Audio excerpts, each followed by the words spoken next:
Hello, we're back with lesson 9.3. I know you guys are all so excited to watch these videos. Yesterday we talked about relations, which are a set of ordered pairs. So remember, all a relation is when I have a bunch of ordered pairs. What is an ordered pair? It's when I have parentheses with two numbers. My first number is x, left to right. Second number is y, up, down. In a relation, I have a domain. Domain are all of my first numbers, x. Write them in order least to greatest, and don't repeat the same number twice. Range, those are my y's, my second numbers, same rules as my domain. Today we're going to be talking about a special type of relation. So, a special type of relation is a function. A function is a relation, but it's a relation with all different x's. It cannot have two x's that are the same. So every function is a relation, but it is a special type of relation. Think of relations like superheroes. We know there are a lot of different types of superheroes.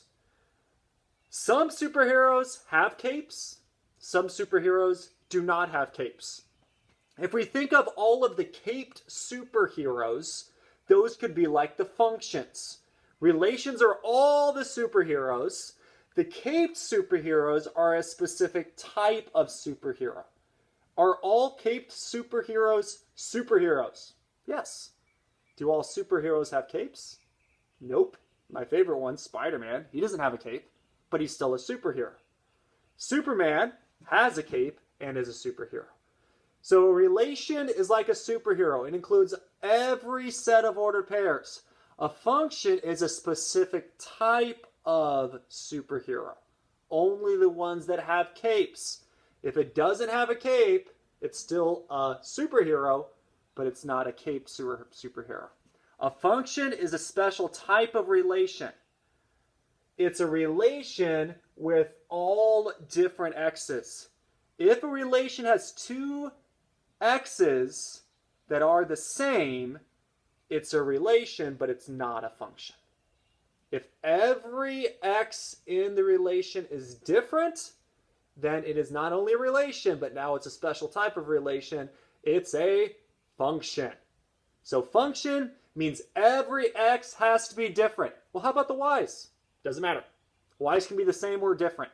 Only thing a function worries about is the x's. It doesn't care about the y's. So I have three relations listed on the board. Relation A, relation B, and relation C. So remember, the only thing I need to worry about is which of the numbers? The first one, the x's. I don't care about the y's. So I look at the x's. I'm going to underline them. The first is 0, second is 1, third is -2. Is this a function? Well, remember, a function has all different x's. Are all the x's different? Yes! So, congratulations! This is a function! Yes! But you say to me, Mr. Armstrong, there are two ones. That is true, but those ones are y's, and we don't care about y's. All we care about are the x's. As long as every x is different, it is a relation. How about B? 0, 0, and 5. Is this a function? Well, are all of my x's different? And I have two zeros. I can't have that. It's not a function. Wrong, wrong, wrong. Is it a relation? Yeah, but not a function. It has two of the same x's. How about C? I have 1, -1, and 7. Are all the x's different? Yes, 1 is not the same as -1, which is not the same as 7. So, ding, ding, ding, I have a function. Yay! So, as long as all of the x's are different, it is a function. If I have any x's that are the same, then it is not a function. Now, sometimes they will give you what we call functional notation. Functional notation is when they give you the letter of the function with a number in parentheses. What does that mean? It's very simple. All it means is in this function, when x is that number, what's the y that goes with it? That's all it means. So for example, if I find a1, what this means is in function a, when x is 1, what's my y? So all I have to do is find which one has x as 1. This one has x as 1. So what's the y? It is 1. That's my answer. How about c, function c? In c, when x is 1, what is y? Y is 5. So my answer is 5. How about when x is 7? Y is -7. So my answer is -7. Sometimes instead of giving you the whole function, what they'll do is they'll give you an equation, just like we looked at last time. So for example, if they tell you fx equals x minus 5, don't get afraid of that fx.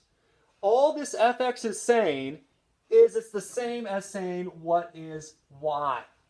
So when you see fx or another letter x, gx, bx, if you see a letter with x in parentheses, you should think in your brain that means the function of x or what is the y that goes with that x.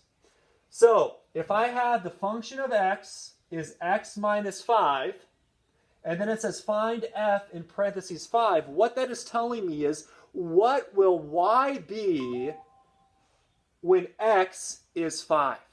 So all I have to do is plug in 5 for x and subtract. 5 minus 5 is 0. So when x is 5, my function of x, my y, will be 0. Because 5 minus 5 is 0. How about when find f -3? Well, I plug in -3. Now remember, -3, -5, if I have the same sign, I add and use that sign. So 3 plus 5 is 8. They both are negative. So my function is -8. So if they give you an equation, fx or px or whatever a letter is with x in parentheses equals, what that's saying is, what is my y when x is a certain number? So all I need to do is plug in the number they give me in parentheses into my equation for x, solve, and that will give me what my function is or what my y is. Now, we can also write relations as what we call circle mapping. What is circle mapping? Circle mapping is very simple. Last time we looked at domains and ranges. So what is a domain and a range? Remember, my domain are all of my first letters. My range are all of my second letters. So with circle mapping, I have two circles. The one on the left is my domain. The one on the right is my range. So what I'm going to do is just remember, for my domain, I have two rules. I can never repeat a number twice, and I always have to put it in order from least to greatest. So I'm going to do from top to bottom, least to greatest of my domain. So in this case, my domain is 0, 1, and -2. -2 is the smallest, so that goes first, then 0, then 1. My range, I have 1, 1, and -1. -1 is the smallest. Remember, even though I have two 1s, I only write it once. Now I'm going to draw a line from each domain to the number it goes with. -2 goes with -1, so I draw a line from -2 to -1. 0 goes with 1, so I draw a line from 0 to 1 with an arrow. 1 goes with 1, so 1 also goes to 1. I have two numbers that are going to 1. Now, I can also figure out if it's a function by looking at my circle mapping. If I have one x that is going to two y's, not a function. Now, I can have two x's that go to one y. That's fine. But I can't have one x that goes to two y's, because that means I have two different x's. So this one is still a function. Remember this, I have 0 going to two numbers, not a function. This one, I have one number going to each number, so that is a function. That is a circle mapping. The last thing I want to go over for this lesson about functions, lesson 9.3, is how to figure out, by looking at a graph, how to figure out if something is a function. So we have something called the vertical line test. What does the vertical line test teach us about functions? What this says is, if I have a graph like I have here, the way I can figure out if that graph is a function is by drawing a vertical line. We're vertical, up and down. Horizontal is left and right. We're not drawing horizontal, not left and right, up and down. If I draw a line up and down through my graph at any point, and it touches more than 1 point, 2, 3, 4 points, it is not a function. So if I draw an up and down line through my graph, and it touches more than 1 point, it is not a function. If I can draw a line anywhere up and down through my graph, and it never touches more than 1 point, then it is a function. So I have several different graphs here that we can look at. Graph A is this line right here, this curved line. I can draw a line through this curved line at several different points. Notice anywhere I draw it, it's only touching 1 point. Since it's only touching 1 point anywhere I draw it, see a little closer here. It's only touching to 1 point anywhere I draw it, we know that that is a function. So this is a function because notice it's only every time I draw an up and down line, it only touches 1 point. How about B? Well, B, the same thing. I draw a bunch of lines up and down through it. Notice that it never goes through more than 1 point. Therefore, it is a function. It is a function. So I'm circling that one. How about C? This sign that almost looks like a greater than sign. Well, if I draw it through, notice it goes through 2 points. What does that mean? That means I have 2 x's. That's not a function. If I can draw an up and down line and it goes through more than 1 point, it is not a function. No. How about D? This line right here. This line, I can draw it at any point up and down and it will never go through. So yes, it is a function.